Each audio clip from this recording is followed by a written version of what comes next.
জয়রাম।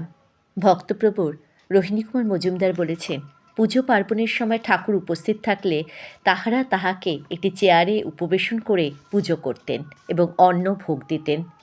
যতক্ষণ পুজো করতেন ঠাকুর ঠিক বিগ্রহের মতো বসে থাকতেন, একটুও নড়তেন না বা চোখের পলকও ফেলতেন না। ঠাকুর কোনোদিনই এই ভোগ শ্রীমুখে দেননি, তিনি দৃষ্টিদানে ভোগ গ্রহণ করেন। একবার শিব চতুর্দশী দিন সকালে রোহিণীবাবু ও উপেনবাবু ঠাকুরের নিকট বসেছিলেন। হঠাৎ ঠাকুর তাহাকে জিজ্ঞাসা করলেন, শিবরাত্রির পূজা করিবেন না? এই পূজা 4 প্রহরে 4 বার করিতে হইবে। রোহিণীবাবু বড়ই আনন্দিত হয়ে ঠাকুরকে বললেন, এই পূজার পূজারী হইবেন এবার উপেন ভায়া। উপেনবাবু ভীত হয়ে কেঁদে ফেললেন এবং বললেন, আমি পূজা জানি না।